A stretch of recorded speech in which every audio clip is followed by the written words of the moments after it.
Boa noite, queridos e queridas. Tudo na Santa Paz? Boa noite, Boa noite, professor. professor. Buenas, maravilha. Boa noite. Boa noite, filhão.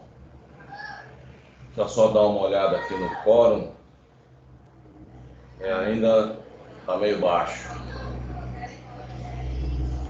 Vamos dar mais uns minutinhos aí, aguardando aí a entrada de outros. Beleza? Aí a gente inicia efetivamente.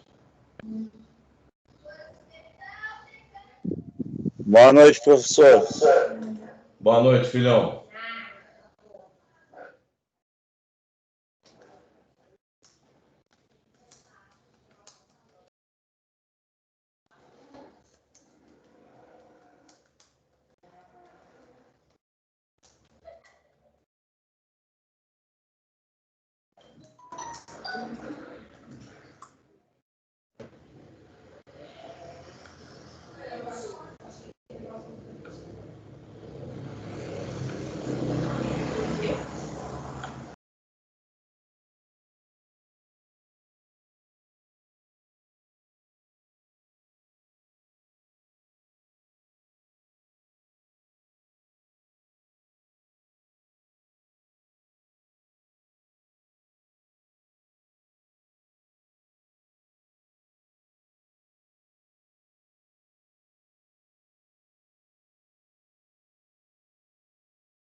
Agora sim, que a gente tem um bom quórum aí, a gente pode iniciar a aula de hoje.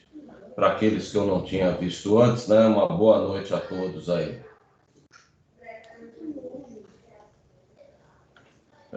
Queridos, eu passei para Marilda, né? Um recado para ela postar para vocês lá no grupo, que eu deixei disponível a resolução do exercício de fixação número 1. Né?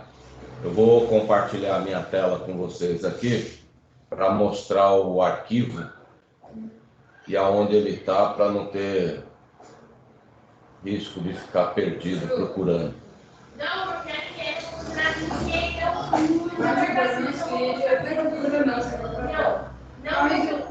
Então, aqui na tela compartilhada, nós estamos aqui um momentinho só que eu vou pedir para minha neta lá um silêncio aí.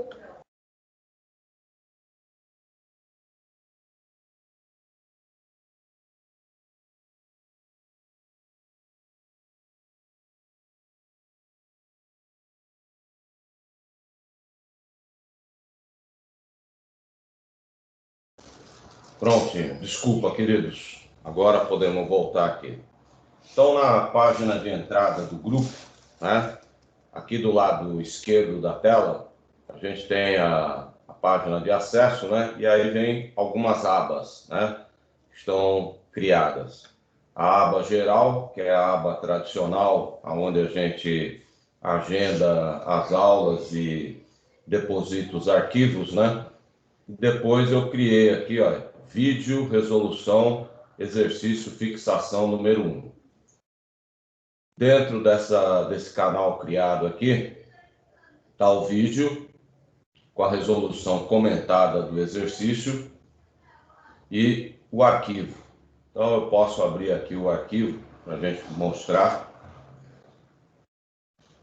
E o arquivo eu busquei dar uma resolução bem passo a passo, principalmente na interpretação do texto, para facilitar a compreensão, né? Então eu vou compartilhar aqui um pouquinho dele com vocês. Aqui é a parte de entrada, onde era o arquivo que eu tinha inicialmente disponibilizado.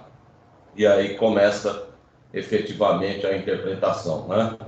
Num primeiro momento, a interpretação com relação às medidas, dimensões. Destaco elas para facilitar o entendimento do que significa cada uma.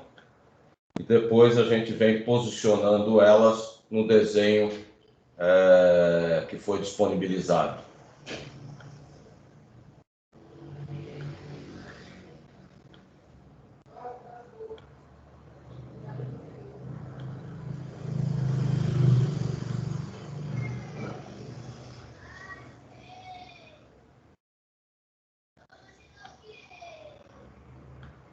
E aí depois eu destaco as outras informações que fazem parte da interpretação de texto.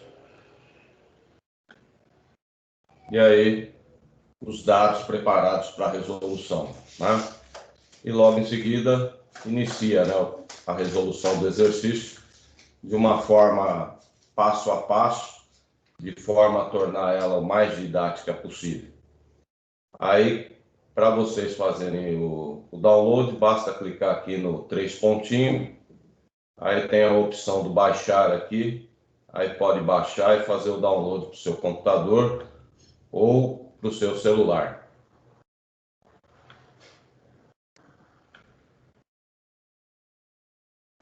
Tranquilo, queridos? De boa? Tranquilo, professor. Maravilha. Hoje a gente vai começar o assunto terminal de granel líquido, né? E assim como foi em terminal de granel sólido, nós vamos ver 3 vídeos. São 3 vídeos. O primeiro vídeo que nós vamos ver é posicionando. Por aquele vídeo a gente vê a Alemoa e um pedaço, dá para ter uma visão da Ilha Barnabé, né? Os 2 locais onde tem maior quantidade de recepção de granel líquido, né? Que tipos de granéis? A maior parte é combustíveis e derivados de petróleo, né? Álcool, gasolina, por aí vai. Mas também movimenta outros tipos de produtos químicos, né? E dá para a gente ter uma ideia do local onde está no nosso porto aqui.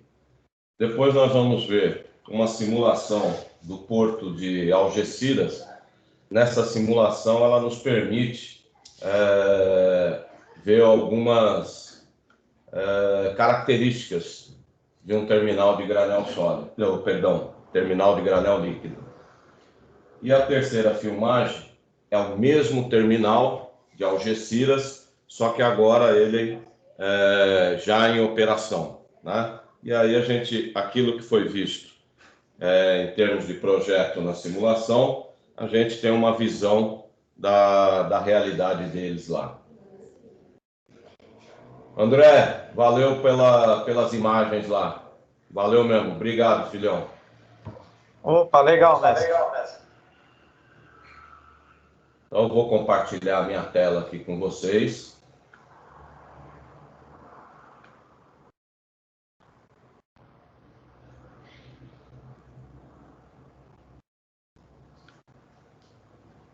Antes de eu compartilhar, vamos receber aqui. Rosa, minha querida, buenas noites. Tudo bom com você, minha querida? Tudo em paz? Oi, professor. Boa noite. Tudo em paz, professor. Tá ficando. Maravilha. Não tá 100%, mas tá 75%. Eu imagino. Toda perda ela causa sempre um sentimento de dor, né? Mas é um sentimento de dor que, com fé em Deus, a gente vai tornando ele agradável para a nossa vida, né? Quando eu perdi meu pai, em 2016, eu me senti assim um buraco, né? Porque meu pai, além de pai, ele era meu amigo e parceiro, né? E em 2016, com a perda dele, eu achei que eu estava à beira de um abismo, né? Porque eu tinha perdido a minha referência, né? Mas graças a Deus, aos pouquinhos a gente foi absorvendo e hoje eu lembro dele com muito carinho, né? Tenho muitas boas lembranças dele, com um saudosismo e com uma alegria. E da mesma forma que aconteceu comigo, eu desejo para você, Rosa. Obrigada, professor. A minha mãe é sozinha para mim. Eu imagino. Igual era o seu pai, entendeu? Eu Então, imagino. assim, a gente morava junto, ela morava comigo há 8 anos, era muita parceria, eu fiz tudo com a minha mãe, tudo. Assim, eu tô meio sem noção, meio perdida, mas é como o senhor falou, que com o tempo vai saber que a gente não tem. Mas vai passar, vai ficar tudo bem. Tempo ao tempo. Tempo ao tempo e o agir de Deus na tua vida, ele vai curando as dores e transformando ela numa alegria. Tenha certeza disso. Queridos, só um comentário, né, a respeito da resolução do exercício de fixação, que eu esqueci de falar. Apesar de ter lá o vídeo, eu procurei no vídeo, né, ser bem didático na condução da resolução, né? E, ao mesmo tempo, no arquivo que foi disponibilizado, né, procurando dar um destaque bem gradativo no andar da resolução.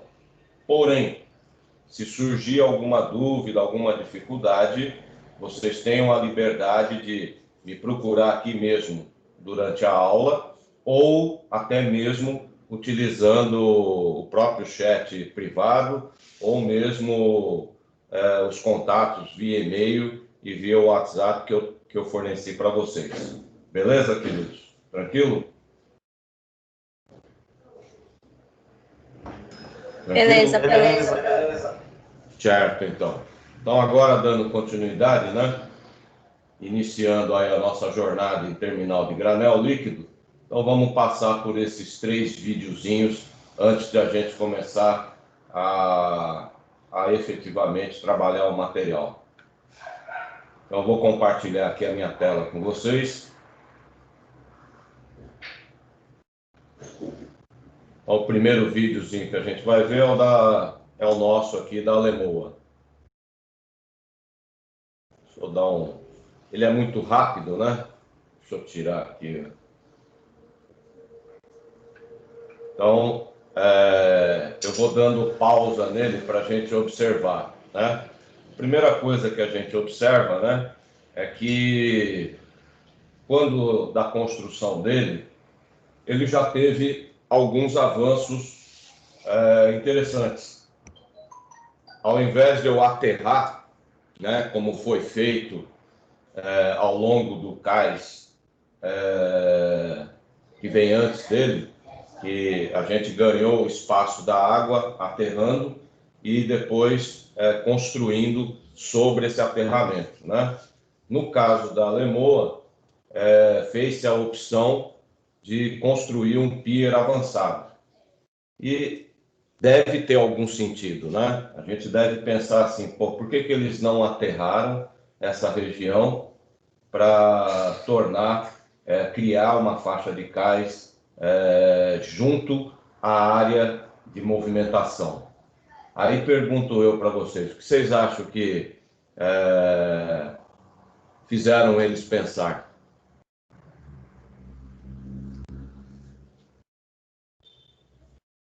Calado do cais. Não, vê só. Todo o Porto de Santos, ele foi aterrado para ganhar justamente um calado no berço de atracação, né? Quando eu falo aterrado, a gente houve um avanço, né, daquilo que seria da terra em direção ao mar, e aí sobre esse local aterrado que foi em direção ao mar para criar o berço acostável com profundidade, criou-se também a área de movimentação de carga, que foi ali a faixa de cais.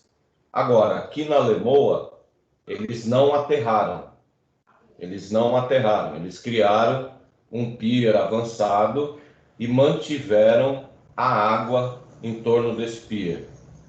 Qual será o sentido que, na época, eles já tiveram em relação a esse tipo de movimentação? Segurança? Segurança, exatamente. Especificamente, o que seria essa segurança? O que a gente pode destacar? Produto químico. Não é mais produto químico. Não entendi. Porque a Lemoa trabalha mais com químico. Não, sim. Mas o fato do berço ele ser avançado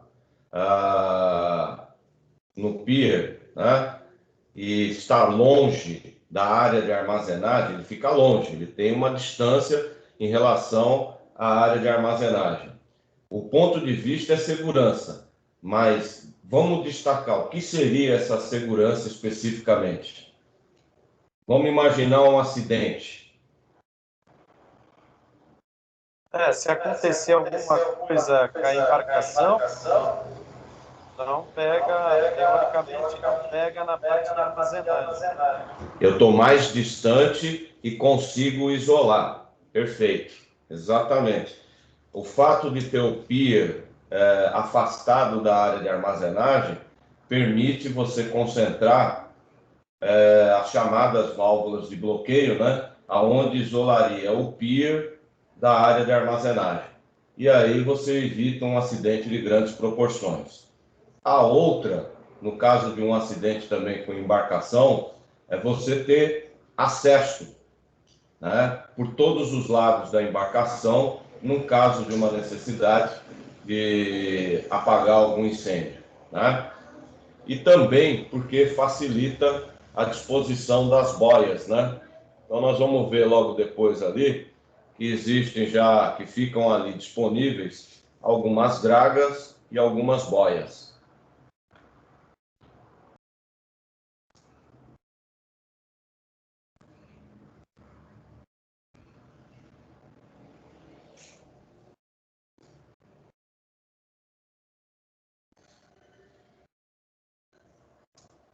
Um outro comentário aqui a fazer, observa esse equipamento aqui que eu estou destacando com o meu mouse. É um equipamento semiautomático de engate. Depois nós vamos ver uma imagem que destaca ele melhor.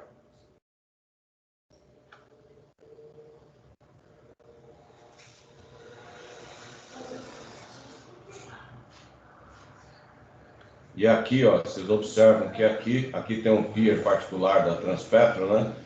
Aqui ela deixa disponível algumas dragas e também as chamadas boias de contenção, né?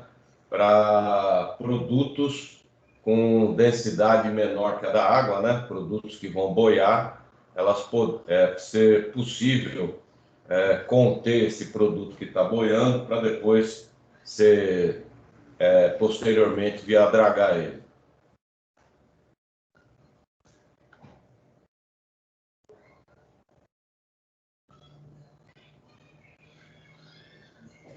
Então esse aqui é o da Transpetro, da Lemoa, perdão. Agora nós vamos ver a simulação do do terminal de granel líquido em Algeciras, terminal da Vopak, né? Lembrando que a Vopak é uma das maiores empresas de movimentação de granel líquido no mundo, né? Ela está presente em todas as regiões, inclusive aqui no Brasil e no Porto de Santos. No Porto de Santos ela não tem um terminal privativo dela, mas em Algeciras é um terminal privativo. E por sinal, quando a gente observar a localização de Algeciras, a gente vai entender.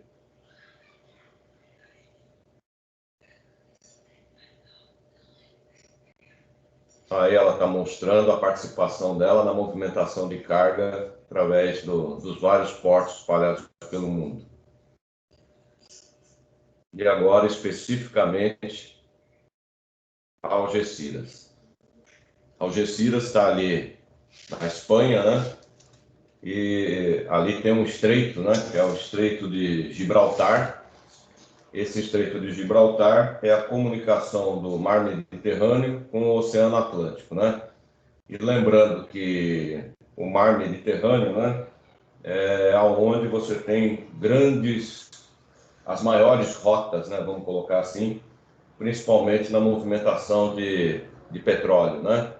Então, para ela é estratégico esse terminal, porque é um hub, né, de distribuição, principalmente de petróleo e derivados de petróleo, né?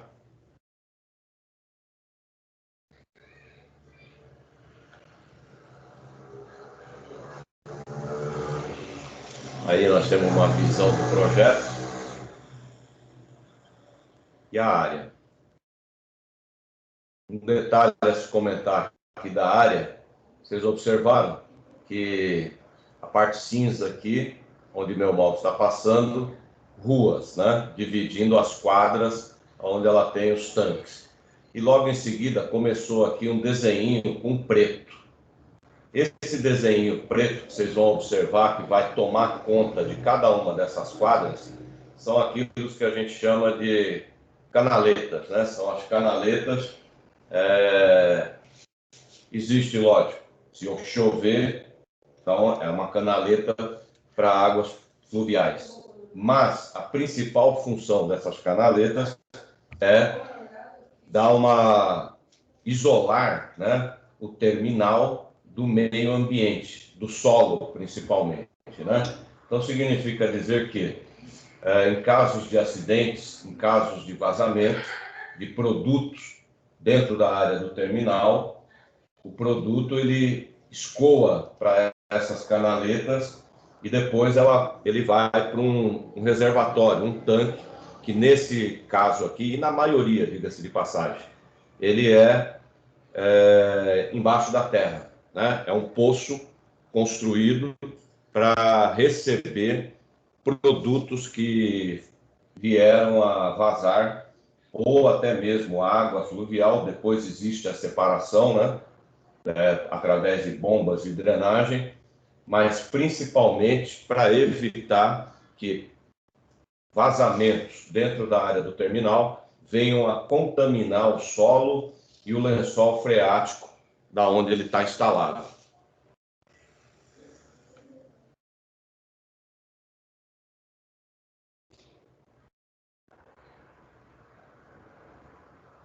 nós estamos observando o projeto das quadras e dos tanques, os diversos tanques.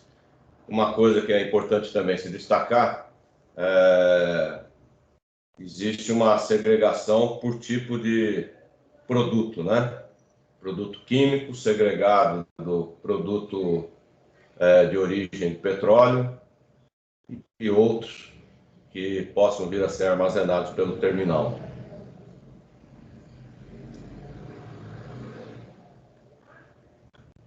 Aqui, nessa região, é onde está a área de carga e descarga, que nós vamos ver com maior precisão daqui a pouco.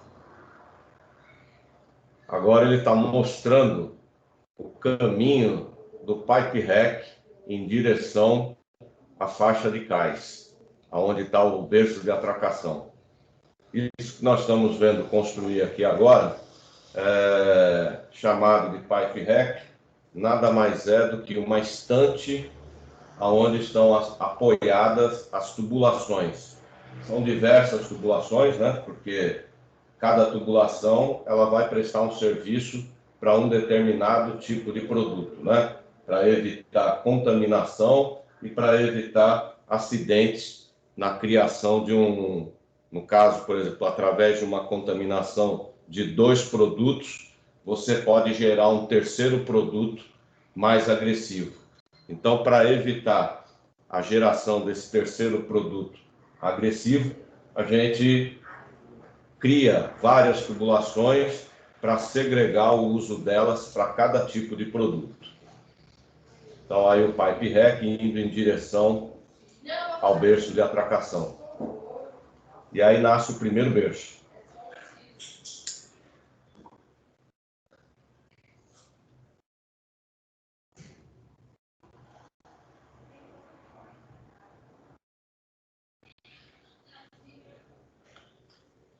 Aonde está o meu mouse aqui na tela, esse equipamento que acabou de nascer aqui, é o equipamento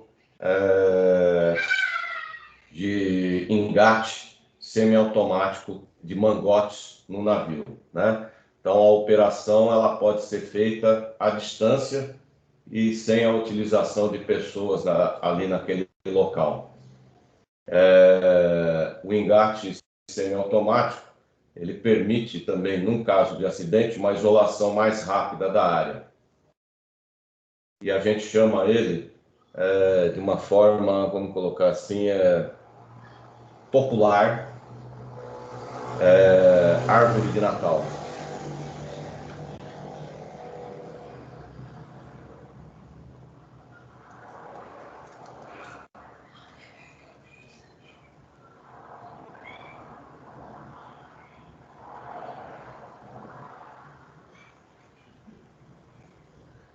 Então, a visão aérea já do terminal e da área de carga e descarga e de embarque de produtos.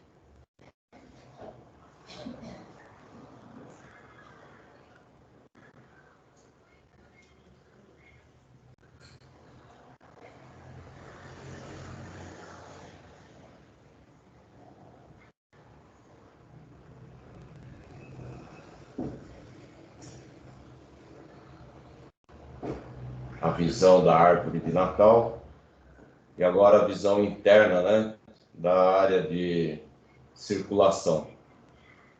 Aqui é onde tem as baias para o acesso rodoviário.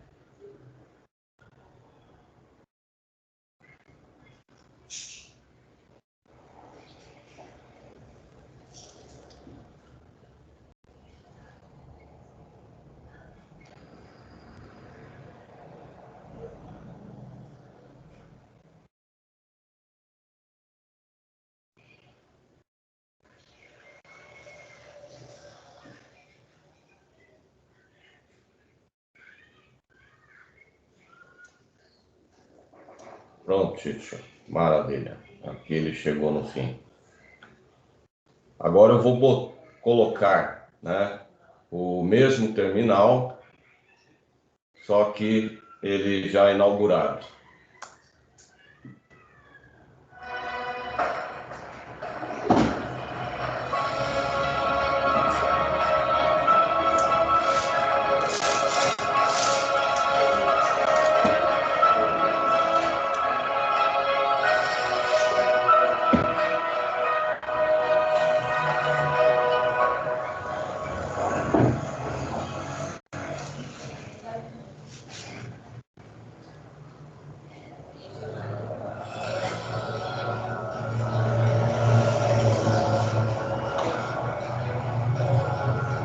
um terminal moderno, com recursos e equipamentos de última geração.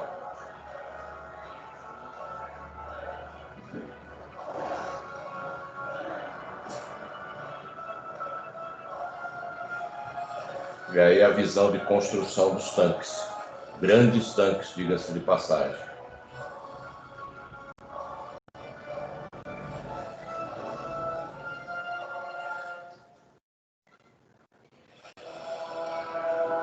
Dá para a gente observar, né, que a área de tancagem é formada por tanques no formato cilíndrico. E a gente observa, né, quando termina a construção do cilindro, a colocação de uma tampa, né? E essa tampa, ela tem uma característica curva. Algumas com um ângulo bem alto, outras com um ângulo bem baixo. Isso depende do produto.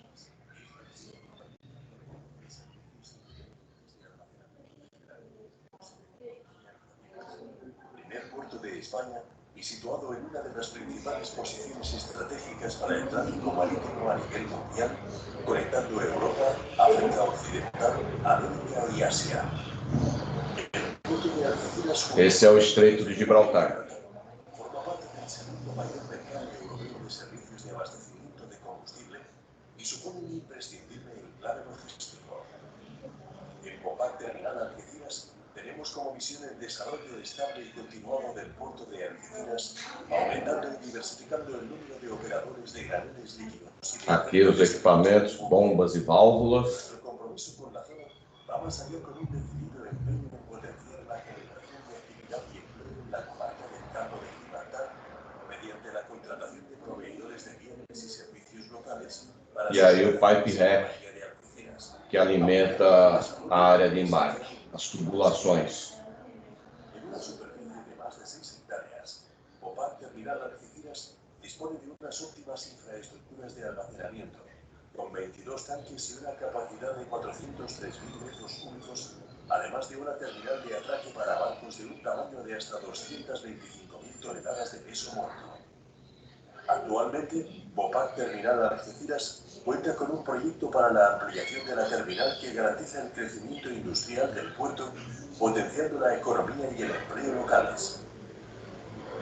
Vopak Terminal Algeciras forma parte de la compañía Vopak, líder mundial como proveedor de almacenamiento de graneles líquidos, con cerca de 400 años de experiencia y con sede central en Rotterdam, Países Bajos. En la actualidad, la compañía opera en 31 países, en donde ofrece instalaciones para el almacenamiento y manejo de productos de petróleo, químicos, aceites vegetales y gases licuados. Nuestra terminal es parte de la red de Vopak, formada por 85 terminales con localizaciones estratégicas. A área de operações, né, remota. A finales de 2012, la capacidad total de almacenamiento de Vopak rondaba los 30 millones de metros cúbicos. El crecimiento continuo y la escala creciente de actividades hacen de Vopak un aliado estratégico para clientes internacionales y regionales, a los que se les ofrece una amplia gama de servicios de almacenamiento y manejo de productos líquidos en todo el mundo. El compromiso absoluto con el éxito de nuestros clientes ha hecho posible el establecimiento de relaciones comerciales excelentes y de largo plazo. Los valores que fundamentan nuestras operaciones son la lealtad, la transparencia y el compromiso con el éxito de las personas y de la empresa. Pero son las personas que forman parte de Vopak Terminal Algeciras quienes hacen posible la excelencia a todos los niveles y con cuotas máximas de satisfacción. Todos los empleados de Vopak Terminal Algeciras estamos incluidos en planes eficientes de formación y desarrollo y participamos en programas de mejora en las áreas de seguridad, salud y medio ambiente. Los clientes se apoyan en el compromiso de servicios de las personas de Vopak. La seguridad y el medio ambiente son responsabilidad de todos y cada uno de los miembros de la compañía. Vopak Terminal Algeciras dispone de instalaciones de última tecnología en materia de seguridad y medio ambiente. Vocês vejam que os tanques estão isolados com muros. Alguns locais deles é uma área de contenção também para segurar possíveis vazamentos. aire o agua. Una gestión sostenible de acuerdo a nuestra forma de operar en tierra, más segura y controlable. Nuestra prioridad es cero accidentes y cero impactos al medio ambiente. Es garantía de una actividad sostenible. Lo mejor para nosotros es lo mejor para nuestro entorno. Comprometidos con un desarrollo sostenible, con seguridad, salud, medio ambiente e calidad. Bom, o filminho tem um caráter de vender um pouco a imagem da empresa, né? Mas, independente disso, ele ilustra positivamente aquilo que nós vamos ver como os equipamentos que compõem, né, o processo de movimentação de granel líquido. Alguém queria fazer algum comentário? Fica à vontade, por gentileza.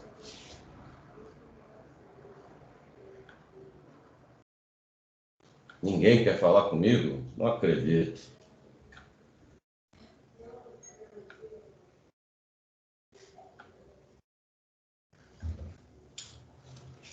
Mas que silêncio mórbido. Professor, muito legal. Né? Fez uns 400 anos. É uma empresa antiga, né? Eu diria que, vê só, quando ele fala 400 anos, né? Ligando principalmente àquela época da criação das grandes companhias de navegação, né? E se a gente for estudar a história, né? As mais famosas é a companhia holandesa, a companhia britânica e a companhia francesa, né? Essas três companhias, elas basicamente elas dominaram o comércio internacional naquele período. E entre as três, a que mais se destacou realmente foi a companhia holandesa, né? Tanto é que a gente vê os frutos até hoje, né? Quando a gente tem a oportunidade de verificar algumas companhias de navegação e terminais de operação, a gente vê que boa parte desses frutos nasceram lá na Holanda, né? Então, eles contribuíram bastante para a navegação e a movimentação de cargas. E o mais engraçado, né? Um paizinho pequenininho, né? Territorialmente pequeno. Maravilha. Professor, e como funciona o processo para a transferência do petróleo, no caso, do combustível? É através de uma mangueira? Como funciona isso? Agora nós vamos entrar nesse assunto, né? Os 3 vídeos, ele foi para dar assim a introdução, né? Então agora nós vamos começar a discutir esse assunto. Vou compartilhar novamente a minha tela com vocês.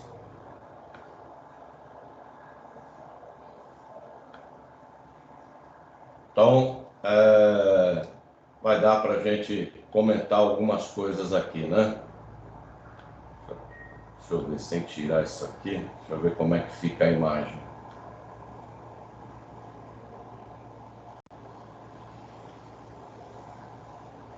Pronto. Essa primeira imagem, ela já começa a ilustrar como é que ocorre uma movimentação dentro de um terminal, né? Então, a gente está destacando aqui os processos, desde a portaria, que é a recepção do veículo, e o veículo ingressou no terminal. Aí nós temos aqui à esquerda, né, aquilo que a gente chama de baia de descarga. A baia de descarga é onde o veículo estaciona e nele você engata um mangote. Popularmente a gente pode chamar de mangueira. É uma mangueira. É uma mangueira com material flexível, né? Então, para uma parte de produtos químicos, a gente utiliza o mangote de borracha, né?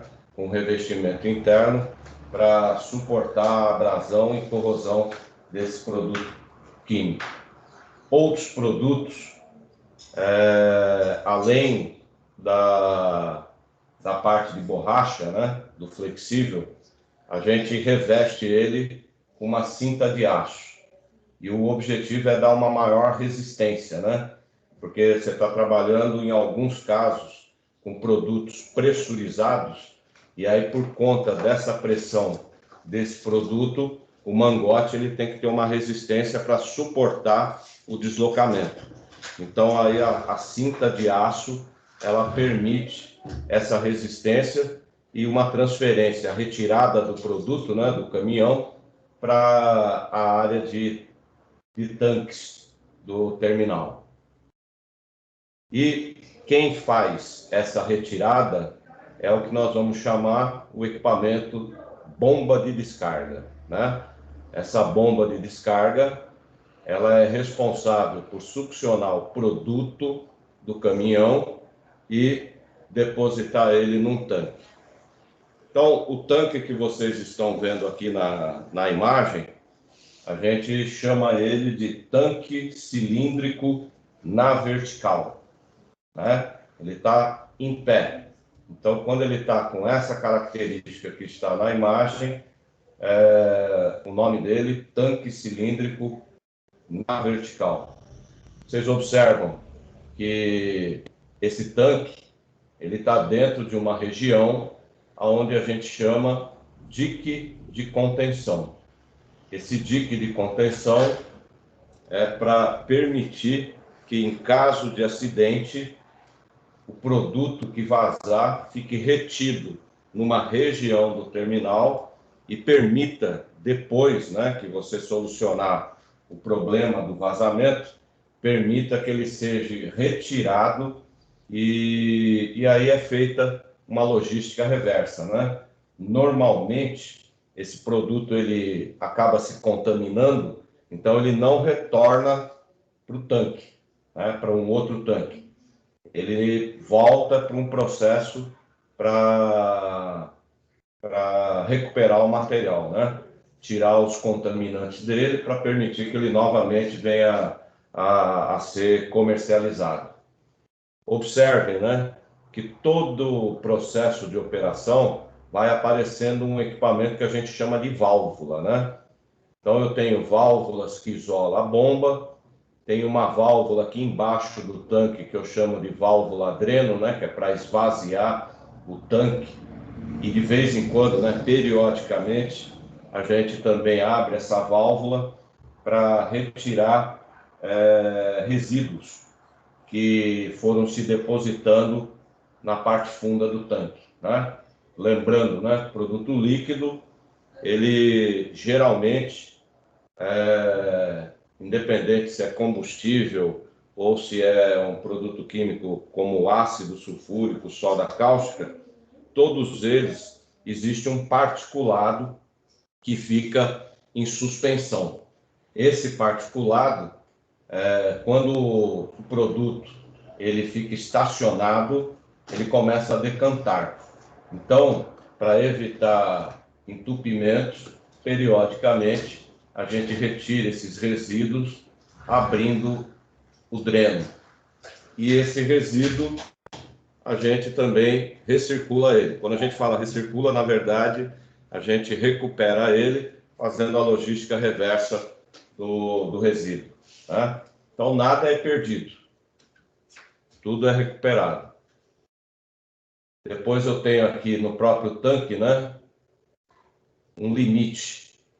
Esse limite a gente chama ele de extravasor.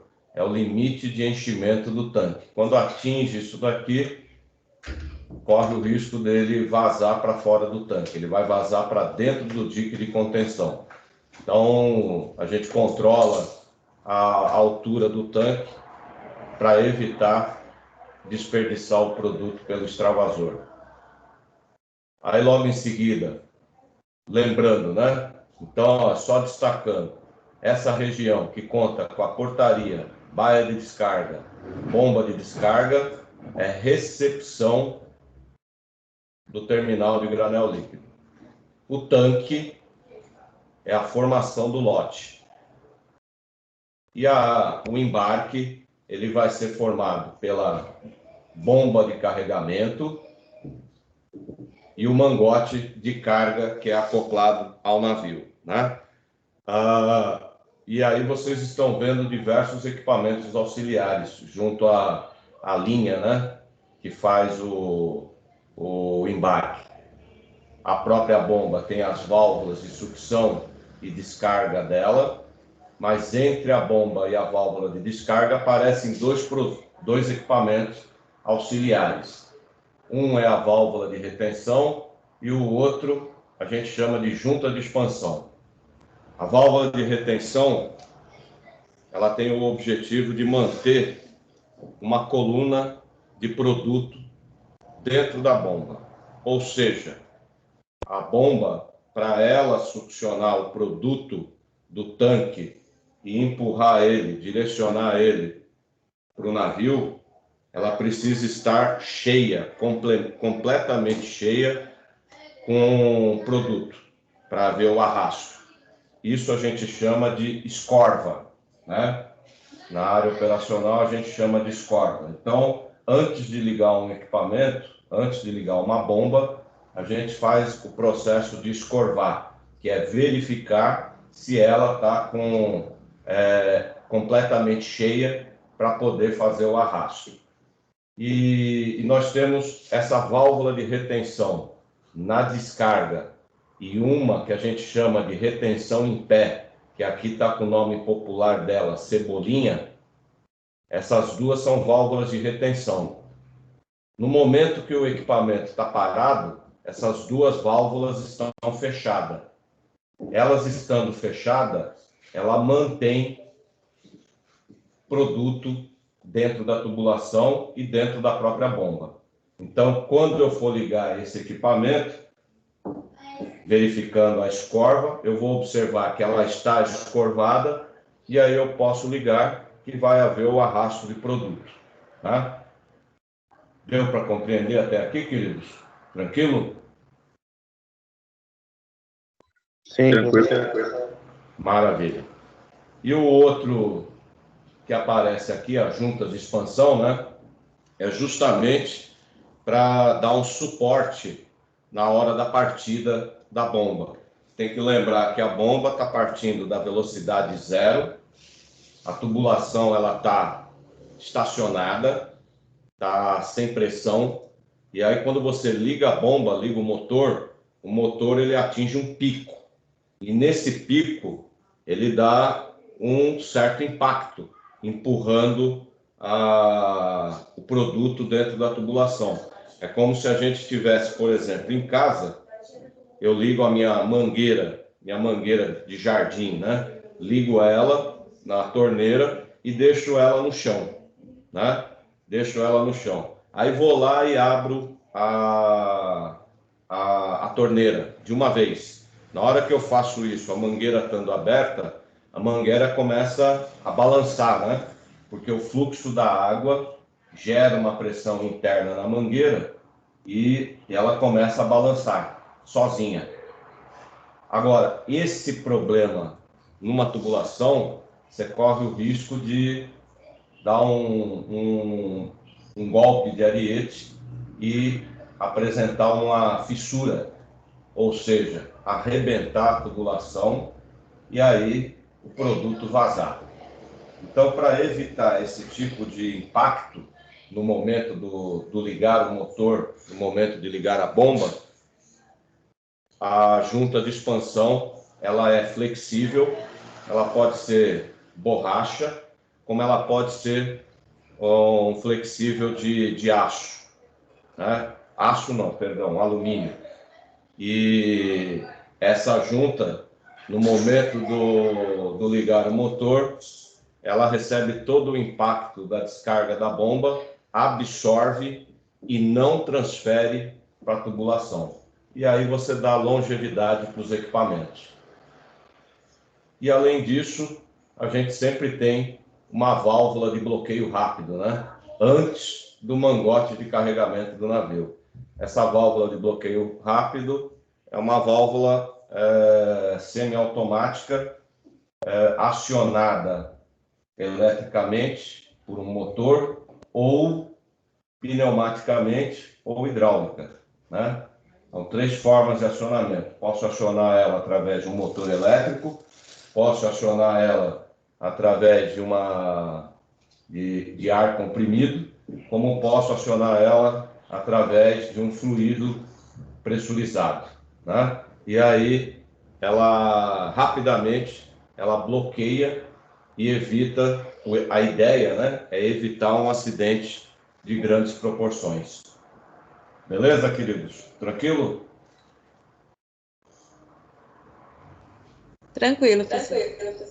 Maravilha. Agora nós vamos fazer vamos colocar assim um city tour, só para a gente ver algumas coisas interessantes desse meio, né? Esse primeiro slide aqui foi, né? Ele não é mais esse navio especificamente, No Greaves. Ele é um super petroleiro, foi um super petroleiro, foi o primeiro da geração dos atuais super petroleiros, né? Tem capacidade para 400 mil toneladas de carga.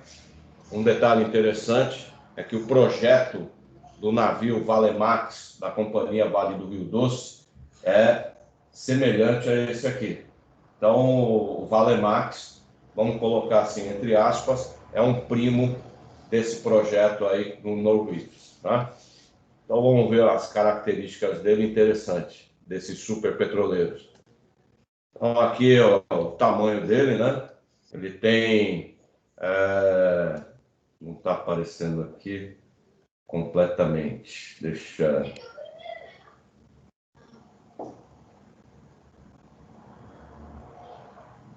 A imagem ela foi cortada aqui. Na outra aparece o tamanho dele, né? Comparativo com outros grandes navios, né? Ele é bem comprido. Então, aqui agora apareceu. 458 metros. Esse é o comprimento dele. Aqui a gente tem a visão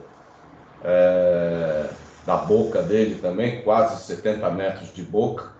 Aqui a gente vai fazendo assim algumas relações para a gente ver a grandeza do navio, né? Então a gente fala por largura de 68,9 metros, equivalente a um edifício de 23 andares deitado atravessando de bombordo a boreste. Calado dele, quase 25 metros, equivalente a um edifício de 8 andares. Peso carregado, 564.763 toneladas, carrega muita carga. E a capacidade de carga dele, né, como ele é um petroleiro, ele está aqui voltado para barris de petróleo também, né? Então, 674.297 metros cúbicos, ou 4.240.865 barris de petróleo. E o interessante dele, a espessura do casco, né? 3,5 centímetros. Em meados da década de 70, né, a indústria naval mundial, ela inovou a engenharia, né, inovou criando aquilo que a gente chama de casco duplo, né? E o casco duplo, ele é muito mais fino do que era anteriormente, que era um casco tradicional. E anteriormente, para que o navio pudesse ter resistência, quanto maior ele fosse, ele iria exigir uma grande resistência em relação ao deslocamento da água. Então, as chapas tinham que ser grossas, em alguns locais com mais de 10 centímetros de espessura no casco. E por conta disso, os navios se tornavam lentos e pesados, né? E com essa tecnologia do casco duplo, se afinou as paredes do casco e os navios se tornaram mais leves e, além disso, cresceram muito mais em termos de capacidade e se deslocam mais rápidos nos dias atuais, né? E o casco duplo nada mais é do que entre dois cascos existe uma pressurização de água, né? Então, existe um lastro fixo de água, aonde você pressuriza essa água, e essa água pressurizada dá a resistência ao casco do navio. E ele suporta o deslocamento da água proporcionado pela água do mar. Beleza, queridos? Tranquilo? Professor, Oi. tem algum porto aqui no Brasil que comportaria uma desse porte? Um navio desse porte Isso. é onde o Valemax atraca, né? Lá em Itaqui. O porto de Suape, ele ano a ano, ele também vem sofrendo dragagens para aprofundar mais o canal dele. Quando o porto de Suape começou, o canal dele tinha 18 metros. Hoje já está um pouco mais, porque gradativamente eles têm aumentado a profundidade. Então, Suape seria um segundo porto. O terceiro porto, que ainda não começou as obras, mas muito em breve deve começar, é o chamado Porto Central, ali no Espírito Santo, né? Próximo à divisa com o Rio de Janeiro. Inclusive, quem vai administrar esse porto é a autoridade portuária de Roterdã, né? A mesma autoridade que administra o porto de Roterdã vai administrar o Porto Central aqui no Brasil. E esse porto, ele também já é previsto para receber navios com mais de 25 metros de calado. Então, não são vários portos, mas alguns teriam condições de receber esse navio. E ele viria como sendo um concentrador, né? Permitindo que depois essa carga fosse fracionada para navios menores, e aí consegue atingir toda a costa brasileira. Beleza? Beleza, professor. Nessa segunda imagem, é um navio que tradicionalmente a gente vê transitando aqui no nosso porto, né? Tanto na Lemoa, quanto ali na Ilha Barnabé, bem como naquele terminal de sucos, né? Da Cutrale, Citrosuco, e o terminal da Dalquímica, né? A gente costuma ver navios desse porte. E aí tem a característica dele, né? Navios de médio porte. Capacidade aí para 10 mil metros cúbicos.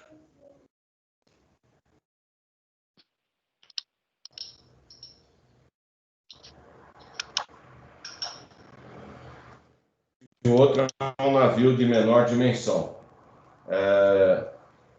Eu vi bastante desses navios operando ali no terminal da Alquímica, principalmente exportando resinas. É um navio pequeno, específico só para um produto. A capacidade do tanque dele é 316,1 metro cúbico. Oi?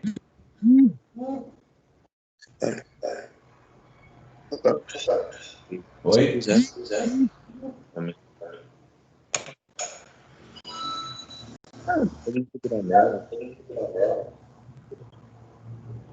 Eu não sei se está falando comigo ou se está falando com alguém fora. Vocês acham que é comigo ou é com outra pessoa?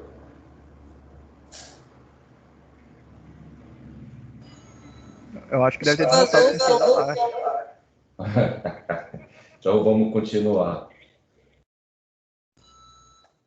Esse aqui é um navio que a gente chama, é interessante ele, né? A gente chama ele de navio gazeiro. Agora vem uma pergunta.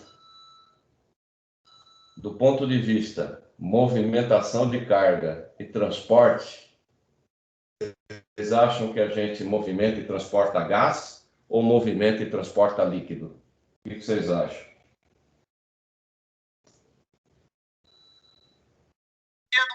Líquido.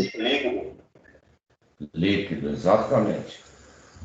Nós não movimentamos e nem transportamos gás porque isso seria inviável do ponto de vista econômico.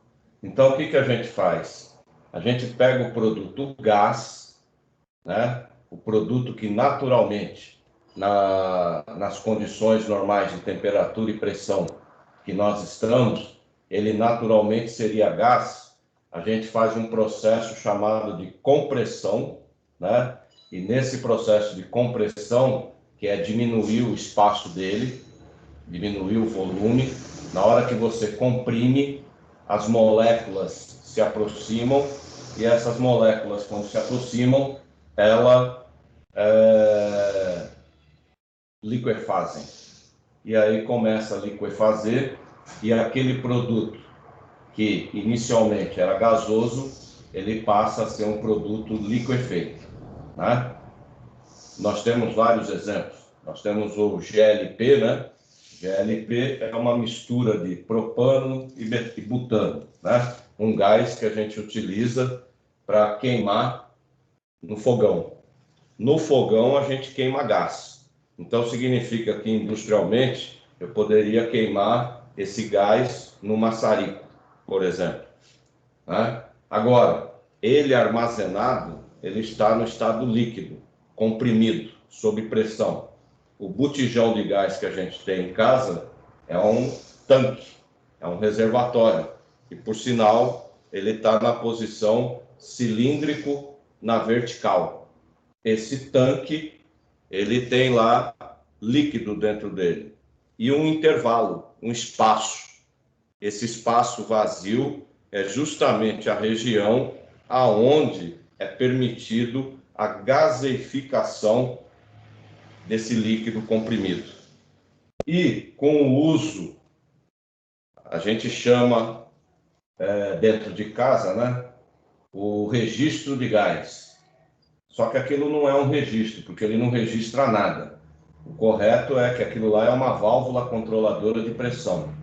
Aquela válvula controladora de pressão que a gente engata no botijão de gás, ela reduz a pressão de saída do arrasto para permitir que só saia gases. Então, ela tem várias câmeras dentro dela para permitir a expansão e a redução da pressão, para que saia somente gás pela mangueira e com segurança para o usuário no fogão. Beleza, queridos? Tranquilo? Beleza, presidente. Maravilha. Então, apesar da gente chamar esse navio de gazeiro, na verdade, ele está transportando um produto comprimido, liquefeito e comprimido. Pode ser o gás natural de petróleo, o GNL, o GLP, cloro, oxigênio, nitrogênio, hidrogênio e entre vários que a gente tem disponível na área industrial. Na nossa região aí nós temos, até vou perguntar, o Alex, a fábrica de oxigênio da Cosipa ainda está funcionando ou não? Tá, né, professor? Ela não fechou, né? Não, ela nem pertence mais aos de Minas. Ela foi vendida? Foi. Quem é que opera? A White. A White Martins. E a outra que tem ali em Cubatão é a Linde, né? Isso. Maravilha. Essas duas empresas aí, no caso, por exemplo, lá da Cosipa, o grande produto que eles tiram lá é o oxigênio, o hidrogênio, nitrogênio e o argônio, né? E o da Linde ainda tem o acréscimo do acetileno, né? Eles tiram lá na Linde o acetileno. E tudo isso comprimido e liquefeito, e depois engarrafado. Então, uma coisa que nós temos que observar na nossa gestão é que o produto, qualquer produto líquido, ele vai causar um impacto na movimentação, no transporte e na armazenagem. Esse impacto ele vai estar relacionado às características físicas do material, né?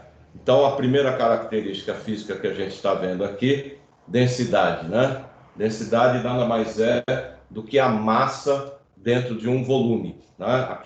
O quanto pesa aquilo ali, né? A densidade padrão que é utilizada é a densidade da água.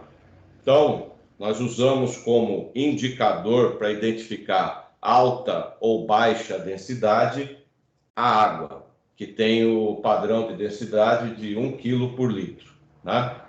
E aí a gente define se um produto é pesado ou se um produto é leve.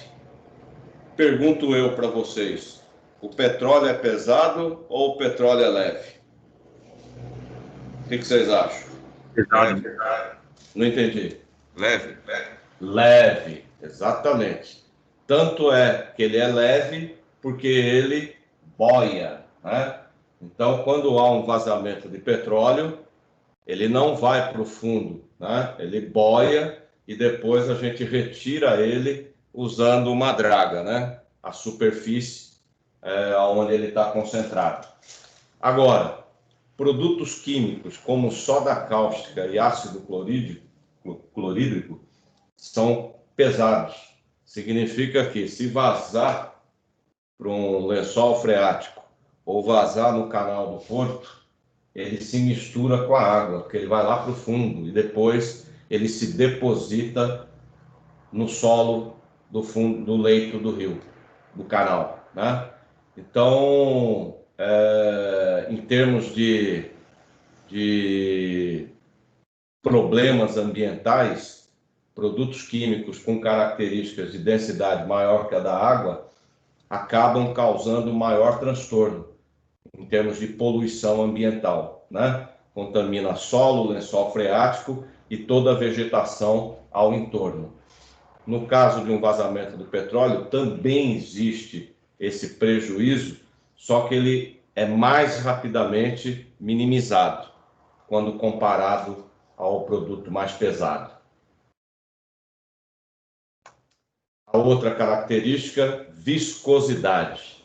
Viscosidade, ela efetivamente vai medir a textura do material. E essa textura, ela provoca um impacto, né? Que é a movimentação do produto dentro de uma tubulação ou mesmo quando ele está estacionado num tanque. O petróleo, partindo do exemplo agora, o petróleo, ele é altamente viscoso ou ele tem baixa viscosidade, o petróleo? O que vocês acham? Alta viscosidade. Exatamente. Então, a gente pode dizer que o petróleo, ele tem baixa densidade, porém, tem uma alta viscosidade. Por conta dessa alta viscosidade, é um produto que causa grande dificuldade na área de movimentação de carga e na área de armazenagem. Como é que a gente pode diminuir esse impacto? Utilizando a temperatura, né? Quando a gente utiliza a temperatura, aumenta a temperatura desse produto viscoso, ele diminui essa textura, essa viscosidade, e ele flui de uma forma melhor dentro da tubulação e, ao mesmo tempo, ele não se deposita e nem empedra dentro de um tanque. Então, a temperatura, quanto mais alta eu puder, menor será a viscosidade desse material. E aí a gente, na área de movimentação e armazenagem, a gente utiliza linhas auxiliares de vapor, né? Então, as tubulações principais com o produto são revestidas com linhas de vapor, e aí, pelo contato da linha de vapor com a tubulação principal, existe a transferência do calor, e esse calor aquece o produto na linha principal e diminui a viscosidade dele, e permite uma fluidez melhor. E a mesma coisa ocorre no tanque, na área de armazenagem. A gente utiliza tanques revestidos com serpentina de vapor, né, que permite uma troca de calor por contato e um aquecimento, principalmente na área mais baixa do tanque, que é justamente aonde está a sucção da bomba.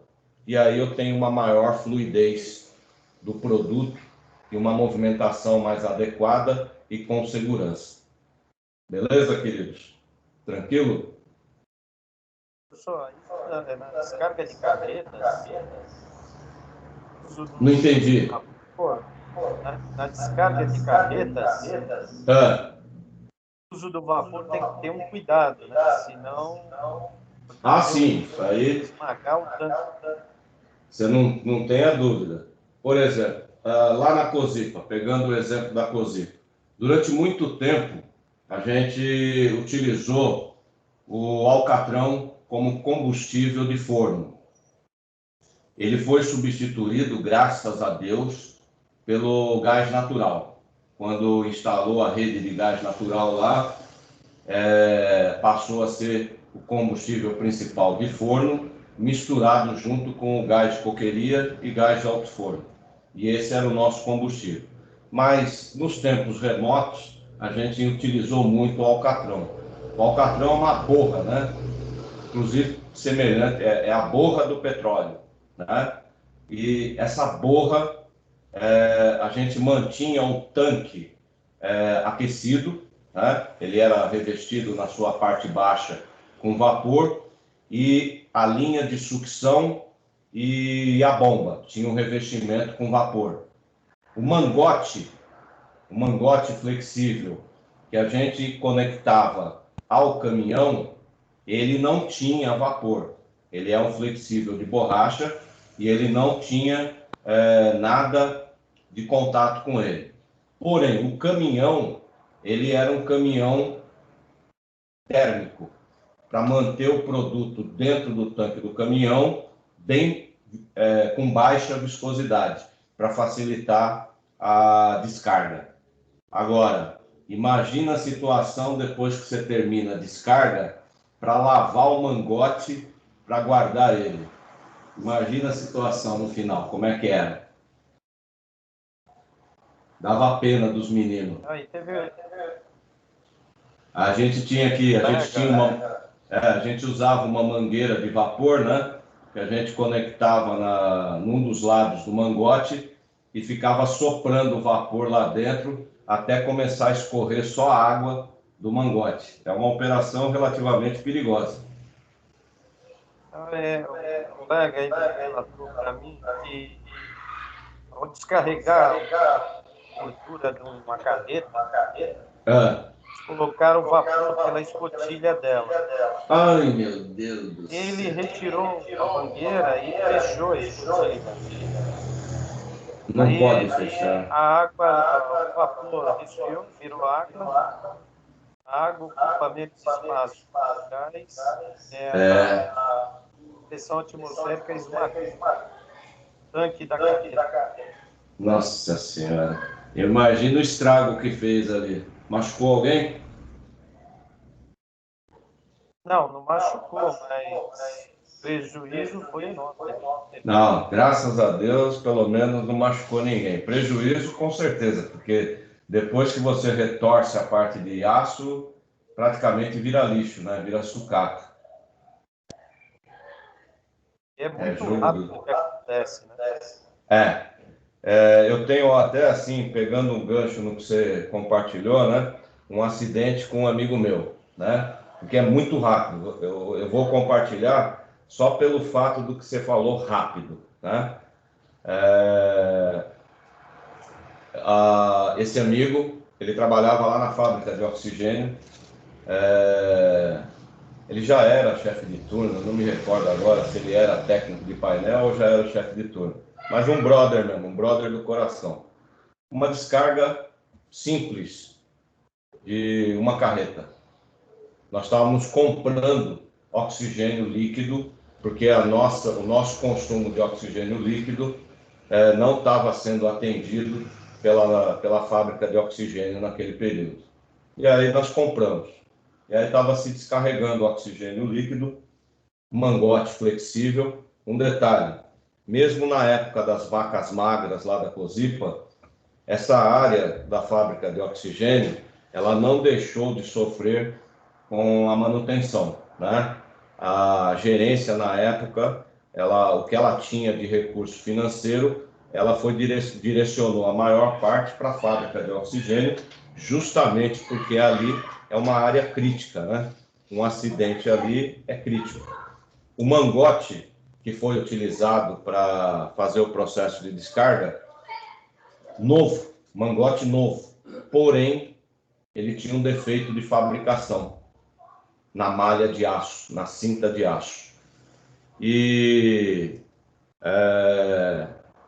engatou-se, fez todo o processo conforme os padrões e normas de operação. Os operadores engataram, a abertura das válvulas, foi tudo seguindo um processo respeitando a segurança. E ligou-se o equipamento. Num determinado momento, esse mangote, ele apresentou um vazamento, começou a pingar, bem pouco, começou a pingar. E esse meu brother, ele viu e falou para os operadores, para a bomba que nós vamos trocar o mangote. O operador foi lá, desligou a bomba e aí foi fazer o processo de fechar as válvulas para iniciar a despressurização, né?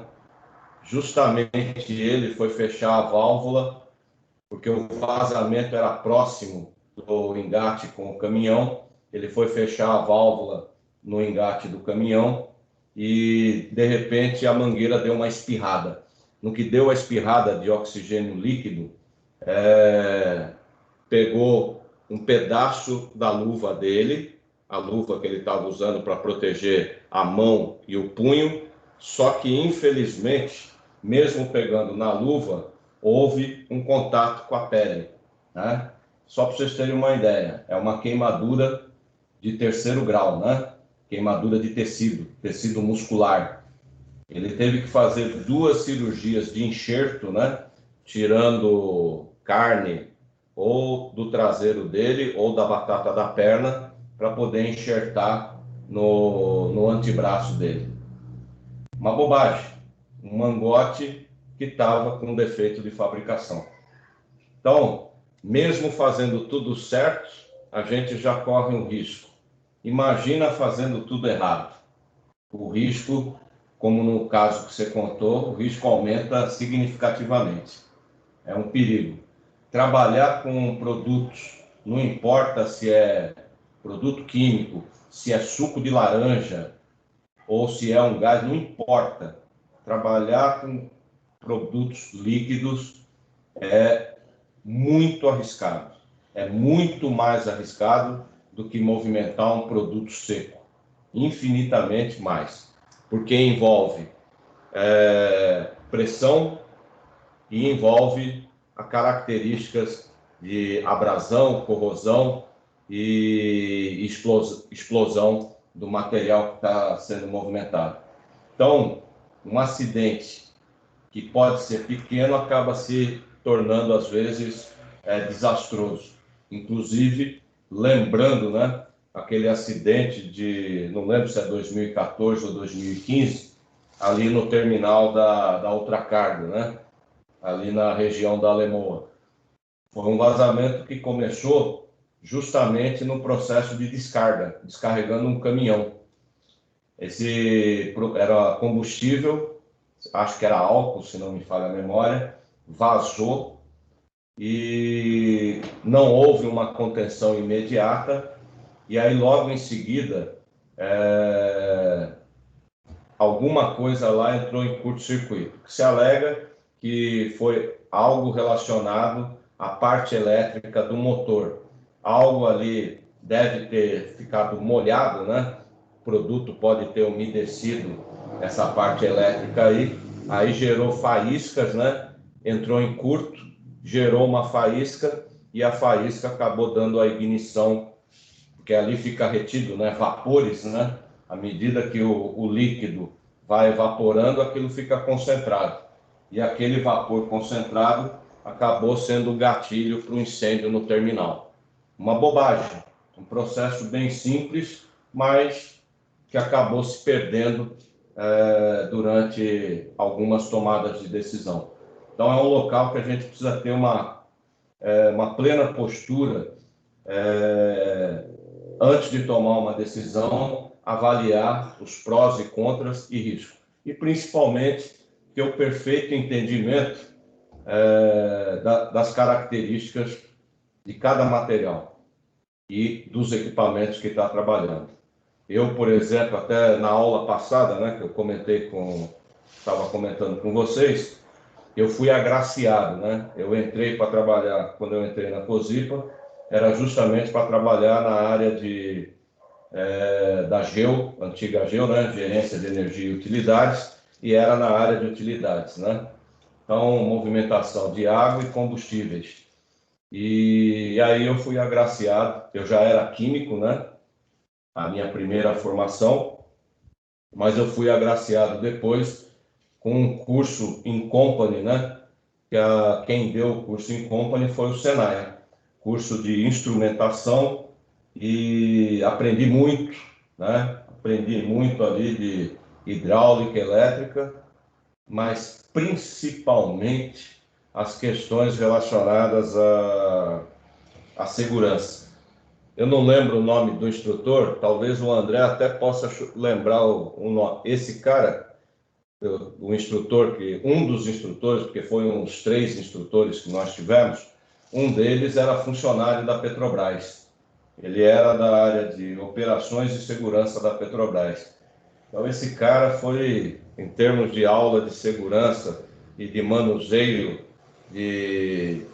dos diversos produtos líquidos, foi maravilhoso. E, ao mesmo tempo, me deu até aquele medo, né? Eu falei, meu Deus, aonde eu estou amarrando meu burro? Estou achando que eu estou vindo aqui para trabalhar num lugar sossegado, ganhar o meu salário na boa, e, no fim, estou colocando o meu pé dentro de uma bomba relógio. Se eu errar a pisada, a bomba... Então, é um risco muito grande, muito grande. Tranquilo até aqui, queridos?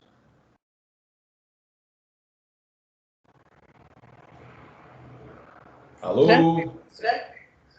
Maravilha. Então, a gente já deu uma ideia da característica também viscosidade. Aqui a gente voltou naquela imagem inicial, né? Que a gente deu a entrada, né? Para a gente poder perceber o fluxo de operações. E a partir de agora, nós vamos ver os equipamentos que estão envolvidos e que a gente se depara dentro de um terminal de movimentação de cargas para granel líquido, né? Eu tinha esquecido dessa imagem. Essa imagem é importante. Eu tinha dito para vocês aqui o tanque posicionado na vertical. Agora nós estamos vendo 2 imagens, né? No alto, à direita, uma esfera. E aqui, mais ao centro, um tanque cilíndrico, só que agora posicionado na horizontal. Para esses produtos que a gente citou, que são produtos que foram comprimidos para ficarem líquidos, e também para produtos combustíveis e inflamáveis, a gente trabalha com tanques herméticos, né? O que será que vem a ser hermético? Me ajudem a definir aí. O que seria hermético?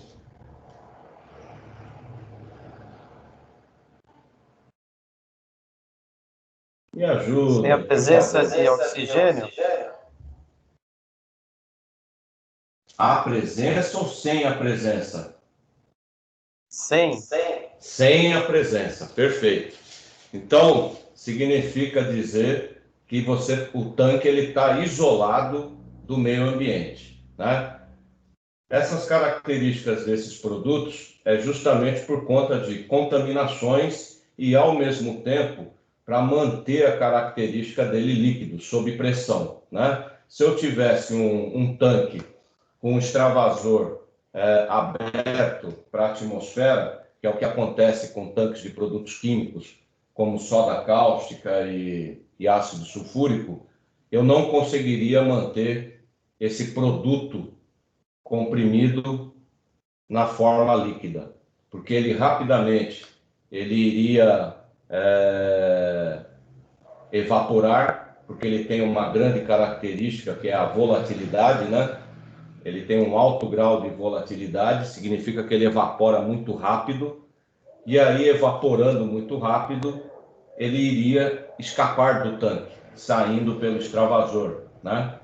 Seria o suspiro do tanque.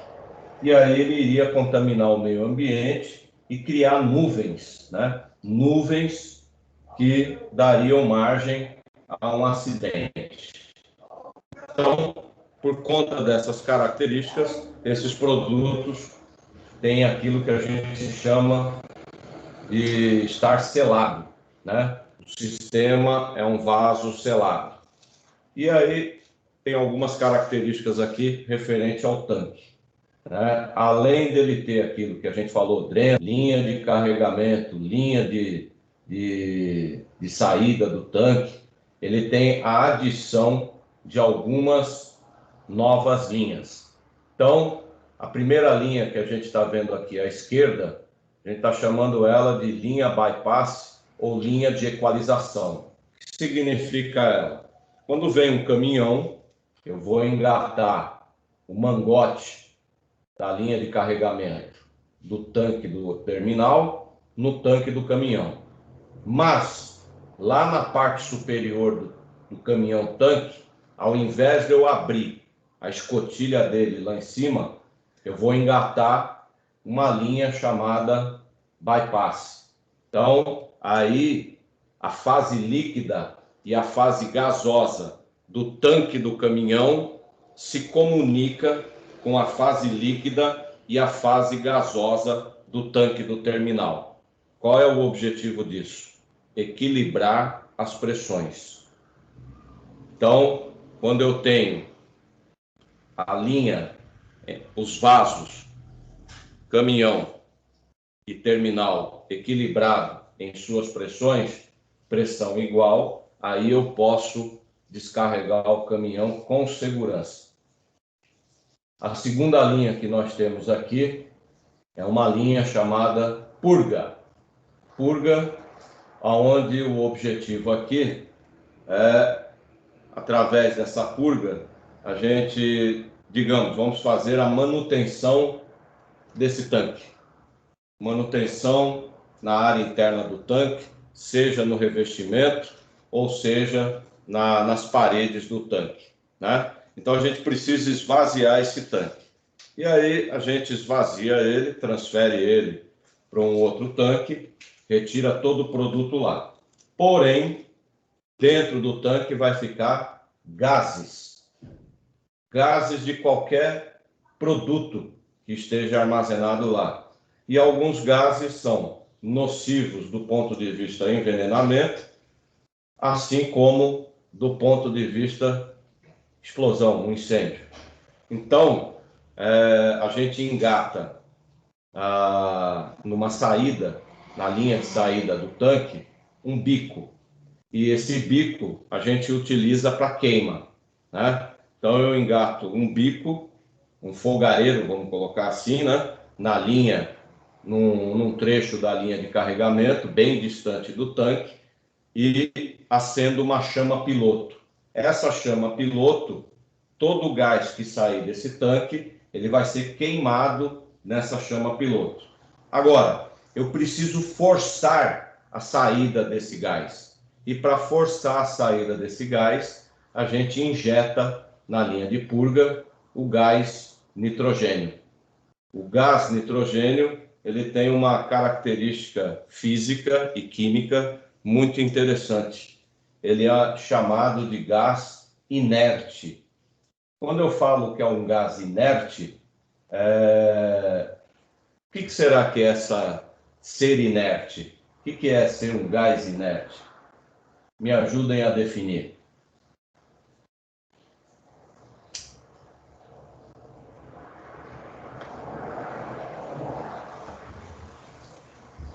O que seria ser inerte? São não inflamáveis? Na verdade, vai além disso. Ele não é inflamável, perfeito. Mas vai além disso. Ele não reage com nada. O único produto, por incrível que pareça, disponível na natureza e na tabela periódica, que tem essa condição de não reagir com nada, é o gás nitrogênio. Tem que entender que é o gás, não é o líquido. O líquido nitrogênio, ele reage com uma série de coisas. Agora, o gás, ele ocupa espaço. Então, significa que quando eu injeto ele dentro do tanque, ele vai ocupar todo o espaço do tanque e empurrar o gás do produto anterior para fora do tanque. E à medida que eu empurro, eu queimo esse gás. E aí eu não elimino ele para a atmosfera. Perfeito, queridos? Tranquilo? Sem E contar eles que não eu... misturam, professor, dentro do tanque? Não entendi, meu anjo. Tipo assim, quando o nitrogênio faz a pressão para o outro gás sair, eles não se misturam. Não, porque não existe reação química. O nitrogênio, por ele ser inerte, o gás nitrogênio sendo inerte, ele não reage com nada. Ele vai ter uma pressão maior e por conta dessa pressão maior, ele empurra o outro gás que está lá dentro para fora. Beleza? Beleza. Sem contar, professor, que é o gás mais perigoso que nós temos, o ser humano, né? Exatamente. Você tocou num ponto primordial. Ele retira todo o oxigênio, cara. Ele mata a pessoa sem a pessoa saber. Exatamente. Perigoso quando a gente trabalha com tanque. Exatamente. Quando a gente trabalha com a utilização de oxigênio e nitrogênio, gás nitrogênio, a gente já tem que ter em mente que a gente tem que ter ou aquela máscara que a gente chama, né, de ar mandado, ou aquele cilindro de oxigênio pendurado nas costas, né? Como se fosse o cilindro de oxigênio de um mergulhador. Porque a gente corre o risco dele formar uma nuvem e a gente não percebe a formação da nuvem e essa nuvem retira o oxigênio do ar e você acaba empacotando e morrendo de asfixia. É muito triste. Já teve vários acidentes relacionados a esse tipo de operação. Compiane. Pode falar, meu anjo. Você, por um acaso, está conectado a 2 veículos, computador e celular? Não entendi. Você está conectado por 2 veículos? Não, meu celular está aqui, ele fica disponível se alguém chamar. Mas eu não estou com o Teams aberto no celular, só estou no computador. Porque esse eco que faz é quando ele retroalimenta e a gente não entende. Não, meu celular ele não está conectado. Ok. Meu Deus, na hora que o Alex também falou, a Vanessa, né? Foi Vanessa que também tinha falado, Vanessa? Sobre o eco, professor? Não, na hora que o Alexandro ele fez o comentário do nitrogênio, me deu a impressão que você queria falar alguma coisa, ou não? Não. Ah, não? Então, beleza. Para finalizar a aula de hoje, a última equipamento auxiliar que tem no tanque hermético é a linha de spray de água de refrigeração, né? Essa linha, ela fica externa ao tanque.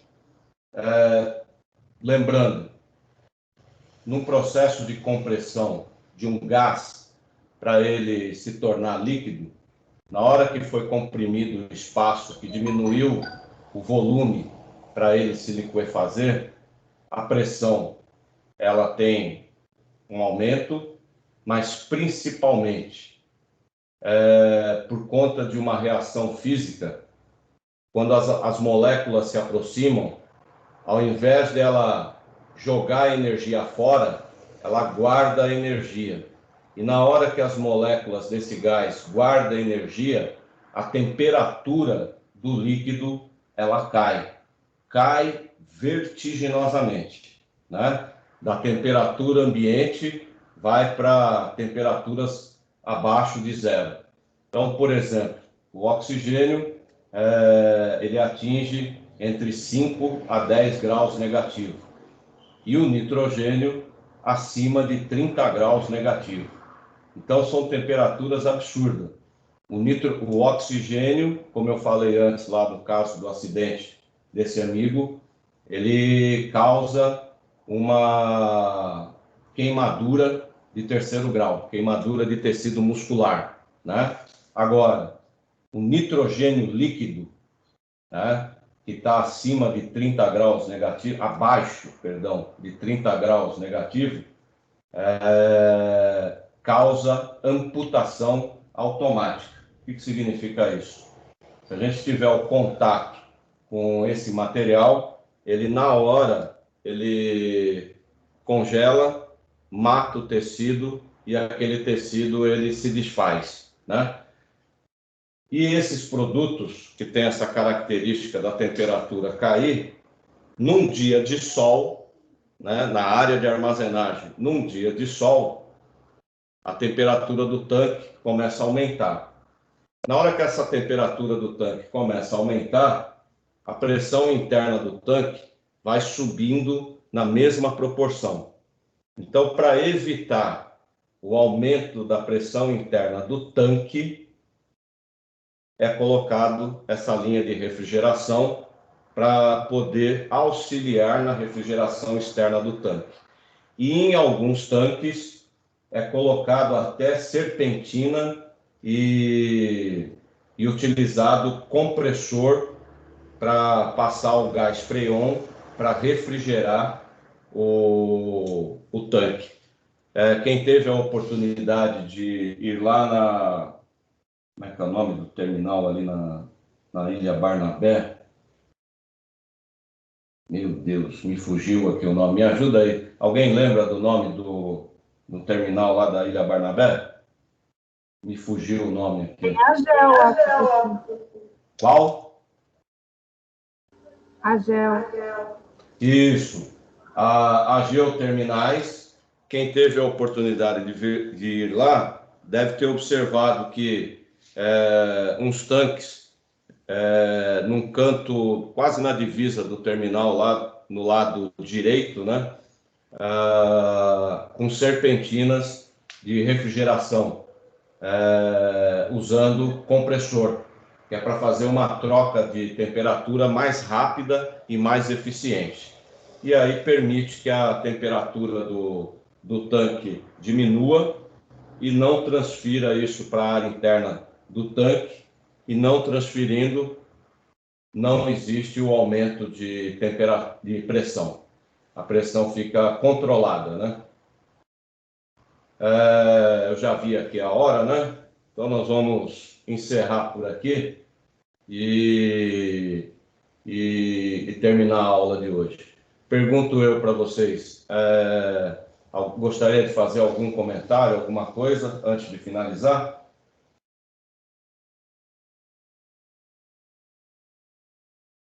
Tranquilo? Tá tranquilo, professor. Maravilha, então. Então, queridos, beijos e abraços a todos. Uma boa noite de segunda-feira e até quarta-feira. Fiquem com Deus aí. Boa noite. Valeu, queridos. Boa noite.